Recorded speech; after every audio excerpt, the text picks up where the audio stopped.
إن الحمد لله نحمده ونستعينه ونستغفره ونتوب إليه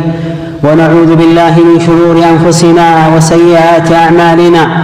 إنه من يهده الله فلا مضل له ومن يضلل فلا هادي له وأشهد أن لا إله إلا الله وحده لا شريك له وأشهد أن محمدًا عبده ورسوله يا أيها الذين آمنوا اتقوا الله حق تقاته ولا تموتن إلا وأنتم مسلمون يا أيها الناس اتقوا ربكم الذي خلقكم من نفس واحدة وخلق منها زوجها وبث منهما رجالا كثيرا ونساء واتقوا الله الذي تساءلون به والأرحام إن الله كان عليكم رقيبا يا أيها الذين آمنوا اتقوا الله وقولوا قولا سديدا يصلح لكم أعمالكم ويغفر لكم ذنوبكم ومن يطع الله ورسوله فقد فاز فوزا عظيما أما بعد معاشر المسلمين مخلوق ضعيف في نفسه ضعيف بدنه ضعيف في عقله فلا يملك أن يجلب لنفسه منفعة ولا يستطيع أن يصرف عنها مضرة هكذا وصفه ربه الذي خلقه وصوره وسواه فعدله فقال في كتابه العزيز وخلق الإنسان ضعيفا ولا شك يا عباد الله أن ضعف الإنسان يشمل سائر الوجوه فضعف في البنية وضعف في الإرادة وضعف في العزيمة وضعف في الإيمان وضعف في الصبر وما دام أن هذا حال الإنسان فهو في أمس الحاجة إلى كاف يكفيه شؤونه دينه ودنياه ويحفظه في نفسه وأهله ورزقه وصحته ويرعاه ويؤمنه ويحميه ويدافع عنه من شر كل ذي شر ولا يقدر أن يكفيه كل ذلك إلا الكافي سبحانه ولن يتحصل على تمام الكفاية والعناية والحفظ والرعاية إلا إذا قام بعبادته وواظب على طاعته يقول الحق تبارك وتعالى أليس الله بكاف عبده ويخوفونك بالذين من دونه يقول السعدي رحمه الله في تفسيره لهذه الآية الكريمة أي أليس من كرمه وجوده وعنايته بعبده الذي قام بعبوديته وامتثل أمره واجتنب نهيه فإن الله تعالى سيكفيه في أمر دينه ودنياه ويدفع عنه من ناوأه بسوء وإن كانت هذه الآية نزلت في أكمل الخلق عبودية لربه ومولاه سبحانه صلى الله عليه وسلم إلا أن كفاية الله تشمل كل من أحسن في عبادته واجتهد في لزوم سبيله وشريعته قال بعض العارفين بكفاية رب العالمين لعباده المؤمنين ومن ذا يشك في كفاية الله لعبده وهو القوي القاهر فوق عباده عباد الله سبحانه وتعالى ስለ ሰው ፍጥረት እንዲህ ብሎ ይናገራል በአካሉ ደካማ መሆኑን በሚያሳይ በአፈጣጠር በአይምሮ መልካም ነገርን በማምጣት መጥፎን በመከላከል ረገድ በሁሉም በአፈጣጠሩም በሁኔታውም ፈጣሪያችን የሆነው ጌታ እኛን የቀረጸን ያስተካከለን ጌታ ማንነታችንን እንዲህ ብሎ ገልጾታል وخلق الإنسان ضعيفا የሰው ልጅ ደካማ ሆኖ ተፈጥሯል አለ አላህ عز وجل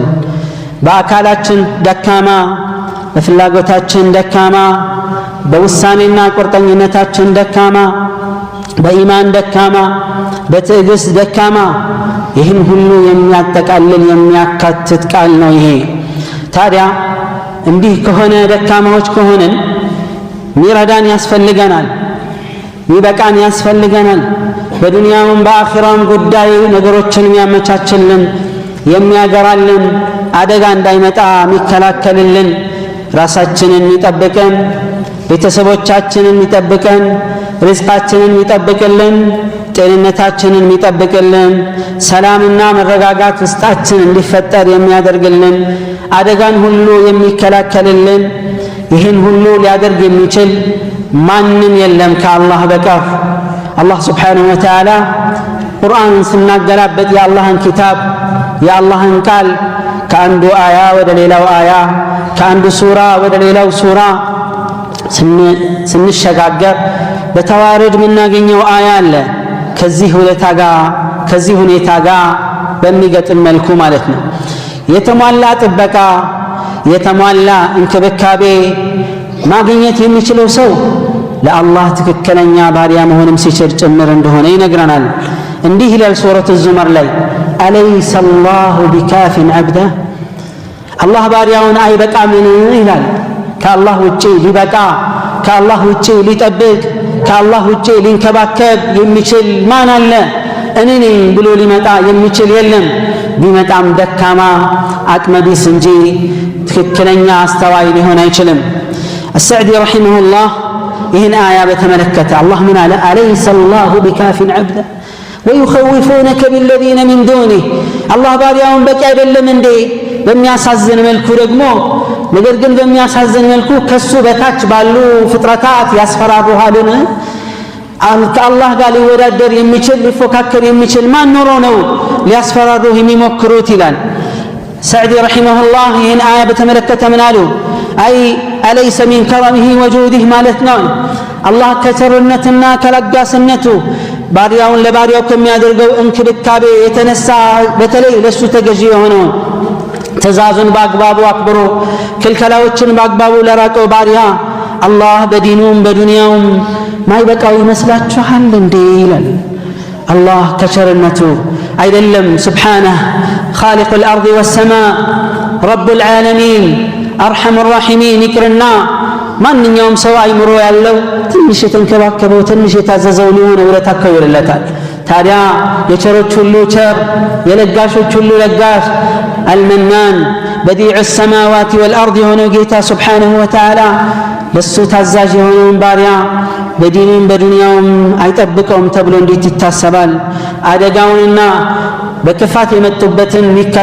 አይከላከልለትም ተብሎ እንዴት ይታሰባል?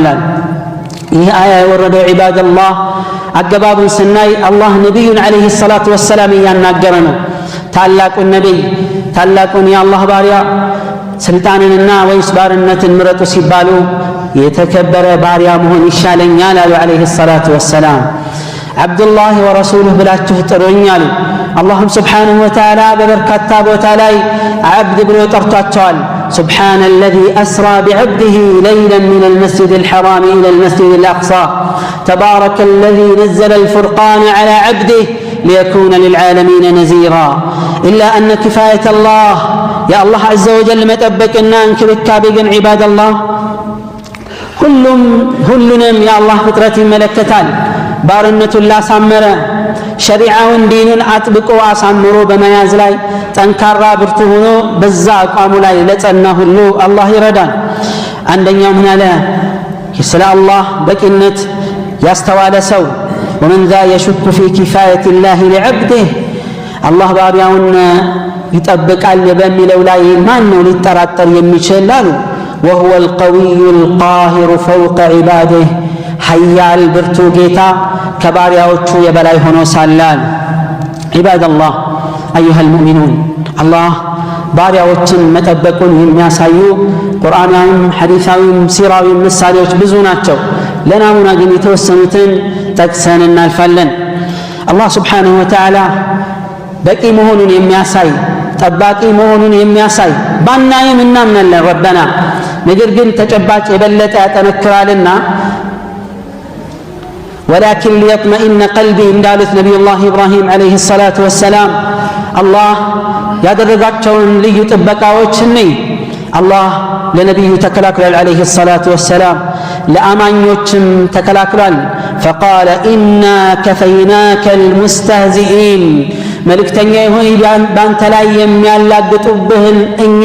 እንበቃሃለን አላቸው። وقال تعالى إذ تقول للمؤمنين ألن يكفيكم أن يمدكم ربكم ب3,000 من الملائكة منزلين እንዲህ ስትላቸው የሆነውን አውሳላቸው ለነዛ አማኞች አላህ Subhanahu Wa Ta'ala የሚወርዱ 33000 መላእክት እናንተን በመላእክት መርዳቱ አይበቃችሁምን አላቸው የሆነ ጦርነት ላይ غزوة الأحزاب የአሕዛብ ዘመቻ ላይ እንዲህ አለ አላህ ورد الله الذين كفروا بغيظهم لم ينالوا خيرا وكفى الله المؤمنين القتال وكان الله قويا عزيزا النزيان كهاديان በእልህ የተወጠሩ ሆነው በቁጭት የተሞሉ ሆነው አላህ መለሳቸው ያሰቡትን አንድ መልካም ያሰቡትን ጦርነት ሳያካሄዱ ጥቃት ሳያደርሱ ካለ በኋላ ምን አላህ ሙእሚኖችን ጦርነትን በቃቸው ራሱ ሸፈነላቸው ለምንድነው ታውቃለህ አላህ ብርቱና አሸናፊ ነውና ይላል وقال تعالى إن الله يدافع عن الذين آمنوا الله سلامان يتكلا كلال بروتنا قرار سبحانه وتعالى الله سبحانه وتعالى تكلا كيهن اللت ماني يعتكوال ماني دفروال ليلهم اندزهم برزق الله بكي مهنون ياسيال فليس للإنسان الضعيف كاف ورازق سوى الكافي جل في عليائه كالله يبلت رزق بكي يارجو لشفن مشل ما نم يلم يقول الله أمن هذا الذي يرزقكم إن أمسك رزقه يا سيساين يميلقساتشو سيساين بيزباتشو من نو كالله وجه لسطاتشو يميچلو الله سبحانه وتعالى ባሪያዎቹን መጠበቁን ከሚያሳዩ ክስተቶች መካከል ነብዩላህ ኢብራሂም እሳት ላይ የተወረወሩ ጊዜ ከአላህ ውጪ ማን ጠበቃቸው ዩኑስ አለይሂ ሰላም በዛ ባህር ውስጥ ተወርውረው በትልቁ አሳ ሆድ ውስጥ ሲያድሩ ማን የጠበቃቸው ከአላህ ውጪ ዩሱፍ አለይሂ ሰላቱ ወሰላም ወንድሞቻቸው ሴራ ጠንሰውባቸው በመቀኝነት የተነሳ ለጉድጓድ ውስጥ ወርውረዋቸው ያ ማንም በማይገኝበት ጉድጓድ ውስጥ ወርውረዋቸው ሲኖሩ ማን የጠበቃቸው በዛ ባዕድ አገር ተሻግረው ተሽጠው ሄደው ሲያበቁ ሲኖሩ ከአላህ ውጪ ማን ጠባቂ ነበር እነዚህን ፍጥረታት በሙሉ ሁላችንም ታዘዝንም አልታዘዝንም ምግብን ቀለብን እየሰጠ ጤንነትን እየለገሰ እየጠበቀ እየተንከባከበን ያኖረን ከአላህ ውጭ ማን አለ ለሁሉም ምላሽ አላህ አይደል ዒባደላህ እነዚህ ከሞላ ጎደል በወፍ በረር የተወሰኑ የአላህ ጥበቃዎች ማሳያዎች ናቸው ለመሆኑ ሌላውና ወሳኙ ጥያቄ የአላህን ጠባቂነት ጥበቃ እንክብካቤ ማገኛ መንገድ ይኖር ይሆን የሚል ነው አዎ አለ በጣም በርካታ ነው ብዙ ነው ለናሙና ግን የተወሰነውን እንመልከት አንደኛ በአላህ ላይ መመካት ومن يتوكل على الله فهو حسبه الى الله راسه بالله لا يتمكى بقي وسنو መመካታችንን እንፈትሸው ምን ያህል ነው በአላህ ምን እንመካው በአፍ ብቻ በንግግር ብቻ በፉከራና ሽለላ ወይስ ከልባችን ወይስ በተግባር ራሳችንን እንፈትሽ ተወኩል በትክክል ካለ የአላህ ቃል ተፈጻሚ ነው ومن يتوكل على الله فهو حسبه ሁለተኛ አላህን መለመንና መማፀን ለአላህ በትክክል መንበርከክ ስሙታን ለአላህ ማቅረብ ነብዩላህ ያዕቁብ አለይሂ ሰላም ልጆቻቸው በጠፉ ጊዜ ምን ነበር ያሉት انما اشكو بثي وحزني الى الله واعلم من الله ما لا تعلمون ነብያችን ሰለላሁ ዐለይሂ ወሰለም ሙስሊም በዘገቡት ሐዲስ የአንድ ሰውን ታሪክ የአንድ ታዳጊ ወጣትን ታሪክ ነግረውን ነበር አለይሂ ሰላቱ ወሰላም ልጁ አምኖ ድግምትን ተማር ሲባል ተውሂድን ተምሮ ኢስላምን ተምሮ የአላህን ብቸኛ አምላክነት ተምሮ ሲመጣ እርምጃ ይወሰድበት ተብሎ በተወሰነ ጊዜ ምንድነው ያደረገው በጊዜው የነበረው ባለስልጣን የሆኑ ሰዎችን ቡድን አደራጀና ሂዱና አለ ያዙና ይህን ልጅ ተራራ ጫፍ ላይ ውጡ ጫፍ ላይ እንደደረሳችሁ አማራጭ ስጡት ከፈለክ እንድንምርህና እንድንለቅህ አሁን ካለህበት ትክክለኛ እምነት ተቀልበስና ወደ ኋላ ተመለስ ካልሆነ ተራራው ላይ እንለቅህና እዚሁ ተንከባለህ ሙተህ ትቀራለህ አሉት ችግር የለውም ማለት በመጣላቸው ትእዛዝ መሰረት ይዘው ሄዱ ይህንም ለማድረግ ሞከሩ እምቢ አላቸው ኢማን በልብ ውስጥ ጸርሶ ቦታውን በትክክል ይዞ ስለነበረ በፍጹም አላቸው እንዲህም እያሉት ከነሱ ጋር ምንም ማለት አልፈለገም ተምተመ ወደዓ አላህ ዐዘ ወጀል በሱና በአላህ መሃል ብቻ መልእክቱን አደረገ اللهم اكفنيهم بما شئت ብቻ ነበር ዱዓው ጌታዬ ሆይ አንተ በሻሃው በፈለከው ዘዴ በፈለከው ብልሃትና ስልት ብልሃቱ ያንተ ነው ዘዴው ያንተ ነው እነዚህን ሰዎች ብቻ በቃኛ ብሎ ዱዓ አደረገ ተራራው ተናጠ እነሱ ረገፉ ጣዮች ሳይሆን ተጣሉ ተንኮታኮቱ ጠፉ እግረኛ ሆኖ ተመልሶ ልጁ መጣ ንጉሱም ደነገጠ የታሉ ካንተ ጋር የነበሩት ሰዎች እንዴት ልትመጣ ቻልክ አይኔ ከራማ አለኝ ችሎታ ብቃት አለኝ አላለ አላህ በቃኝ አለ ለአላህ አይደል የተናገረው አላህ አይደል ምላሽ የሰጠው መካድ መቀየር አልፈለገም አሁንም ሌሎች ስብስቦች አመጣና ይህን ልጅ አሁንም ያዙና በጀርባ ወይም በጀልባ ወይም በመርከብ ይዛችሁ ሂዱና ልክ ትልቁ ባህር መሃል ላይ ሲደርሱ በመዋኘት ማምለጥ በማይችልበት ወደዚህ ወደዛ ቢፍጨረጨር መዳን ወደማይችልበት ቦታ ወሰዱትና ተመሳሳይ እርምጃ ወሰዱበት እዚህ እንጣለህ ወይስ ትከፍራለህ በሉት እንቢ ካለ እሺ ካለ መልሱት አይ ሐሳቤን አልቀየርም እጸናለሁ ካለ ጣሉት አለ ተመሳሳይ ነገር አደረጉ እሱም ተመሳሳይ ነገር አደረገ اللهم اكفنيهم بما شئت ተወኝ ልቀቁኝ አልተለማመጣቸውም ምን ይሰራል የነሱ መለማመጥ ለአላህ ቀጥታ መናገር አይሻለውም أليس هو الكافي أليس الله بكاف عبده لا الله أهنم اللهم اكفنيهم بما شئت الترقال يتألك تياكي اللهم بكاو جلباو اندال تقلبته الستر فمتا هلهم ودمو يكتر بذات يهيل تنكاري كالله قاي ودادرن الله النياز الله يدرس لنا سبحانه وتعالى لذه لو جاء في الحديث من حديث أبي سعيد الخدري الذي رواه النسائي ومن استكفى كفاه الله عز وجل والرسول عليه الصلاة والسلام الله بقى بلو يتيك الله بيتين يوم سلتي بقى ولا وروى الترمذي في سننه من حديث علي رضي الله عنه أن مكاتبا جاء عند أقل جاي باريا مكاتب يبالا أقل جاي باريا هنا كاسات داريغا يهني هالي كفلالو ጫንቃዬን ታላቅልኛለህ ከባርነት ብሎ የስምምነት ውል ያደረገ ማለት ነው ይህ ተስማማው ሰው የመጣና فقال اني قد عجزت عن كتابتي فاعني ያለ መጣና እኔ ቃል ገብቻለሁ ከባርነት ለመላቀቅ የሆነ ብር ተመደበብኛል ያንን ለመክፈል ሞከርኩኝ አልቻልኩም فقال علي من قالوا الا اعلمك كلمات علمنيهن رسول الله صلى الله عليه وسلم نبياتن يستمرون قال لمن على استمرهم لو كان عليك مثل جبل صير دينا أداه الله عنك يتكمر ترارا ياكل ادا بينوربهم الله لكفله يميچلون ياسكفل الله يميچلون نجر لست دعاء قال قل اللهم اكفني بحلالك عن حرامك واغنني بفضلك عن من سواك يهن دعاء استمرت الله كحرام يرد بحلاله أبقاك أن جيتاي كسو كليلوچ ይልቅ በትሩፋትህ አንተ አብቃቃኝ በማለት ዱዓ አድርጋሉ ይሄን ካደረክ ይሳካልሃል عباد الله ሌላው የአላህን እገዛ ማግኛ መንገድና ስልት ሌላው ምንድነው አላህ በእኛ ላይ ግዴታ ያደረገውን ነገር መወጣት ነው ይሄን በተመለከተ ابن رجب ምን ይላሉ رحمه الله فمن قام بحقوق الله عليه الله بالسلاي قديت يرغبتن هلافنت يتوطى فإن الله يتكفل له بالقيام بجميع مصالحه في الدنيا والآخرة الله قداي كله የዱንያን ሆነ የአኺራውን ጉዳይ ሊፈጽምለት ሊበቃው ሊያከናውንለት ዋስትና ወስዷል ይላል የአላህ ዋስትና كهلم يلاك مهون እናቃለን أقول ما سمعتم وأستغفر الله العظيم الجليل لي ولكم فاستغفروه إنه هو الغفور الرحيم والبر الكريم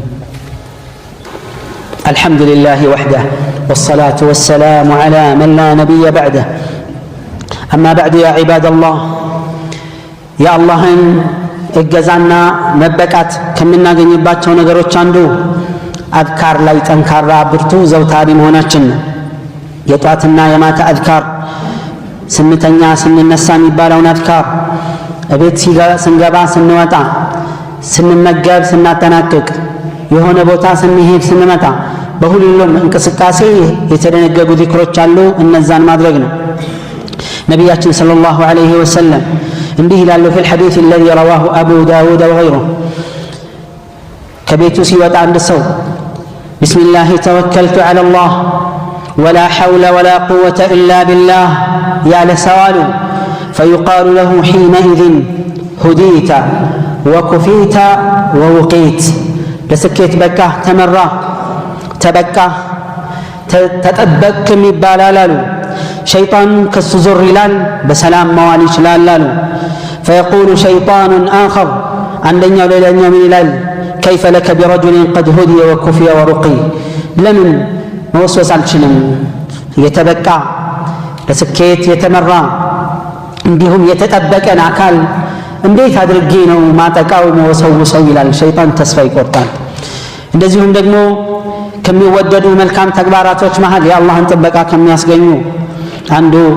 ነብዩን አለይሂ ሰላቱ ወሰላም ላይ በሳቸው ላይ ሰላዋት ማውረድ ነው أن رجلا عند ሰው መጣና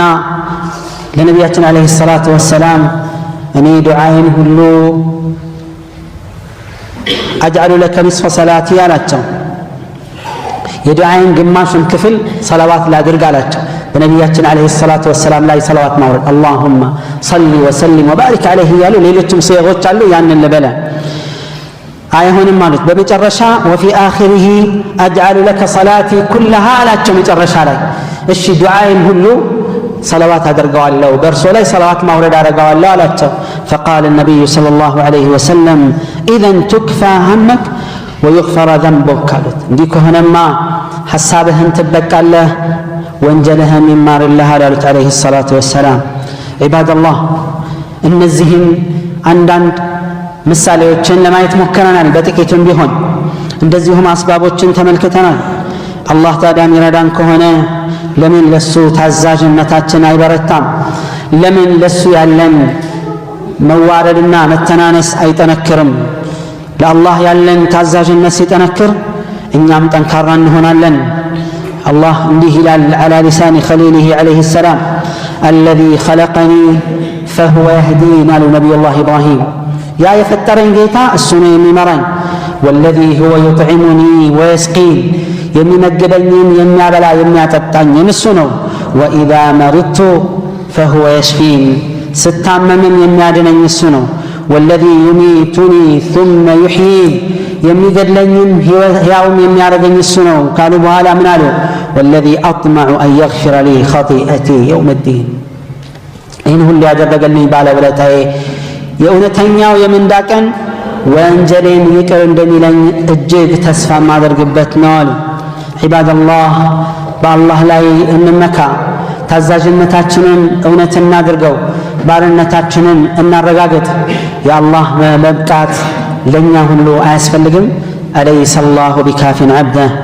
اللهم اكفنا بما شئت وكيف شئت واكفنا بحلالك عن حرامك وبفضلك عمن سواك اللهم أعز الإسلام والمسلمين واخذل أعداءك أعداء الدين اللهم أرنا الحق حقا وارزقنا اتباعه والباطل باطلا وارزقنا اجتنابه اللهم اغفر للمسلمين والمسلمات وألف بين قلوبهم واجمعهم على الحق كلمتهم هذا وصلوا وسلموا على البشير النذير والسراج المنير والشافع يوم المصير